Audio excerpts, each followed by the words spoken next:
Sawubona mbukeli, siyakwamukela.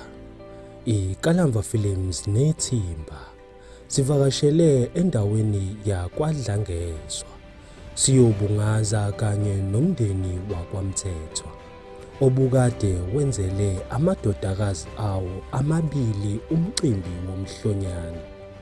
Ake ngikuthathe ke mina mbukeli sambe ke siyokhuluma nomama wabantwana uMazwide wakwaMthethwa.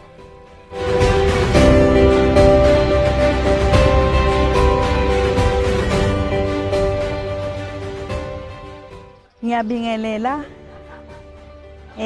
usuku lwanamhlanje luyintokozo kithi uManxumalo lo wakwaMthethwa. Usuku lwanamhlanje usuku olukhulu kakhulu. Siye saba nesifiso sokwenzela abantwana bala ekhaya umcimbi omkhulu wokubemulisa, sibonga ukuyiphatha kwabo. Unqobile Charity Mthethwa benophilile Mthethwa. Sabathengela ke inkabe enkulu yokubabonga, inkabe ezinkulu ezuthusi ukuthi sibabonga ukuthi bayiphathe kahle isikhathi eside kangaka, basihlonipha, bafunda nje, bakwazi bakhula nje bakwazi ukubona okuhle, ukuhlukanisa ukuthi lokhu kuhle lokhu kubi. Sesithe asibonge sinobaba wabo, sibabonge abantwana. Ngiyalibonga kakhulu kulolu suku. Ngifisa ukubonga umndeni wakwaMthethwa wonke kukho konke nje ukubambisana okube khona, ipheko nakho konke nje, isupport yonke ngiyayibonga ekhona phakathi kwaleli khaya. Siyabonga kakhulu sinobaba wakuleli khaya.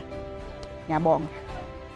Kanti umama siphinde sambuza ngokuthi yikuphi akufisela amadodakazi akhe njengoba eqhubeka nje nempilo. Usiphendule wathi, ngiyafisa abantwana bami baphumelele kukho konke abakufisayo,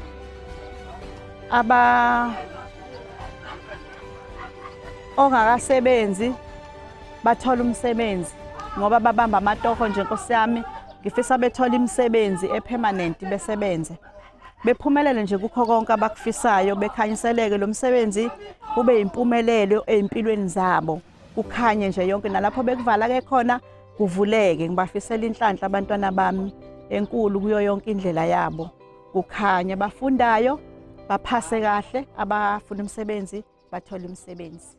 Ngiyabonga. IKalamva Films.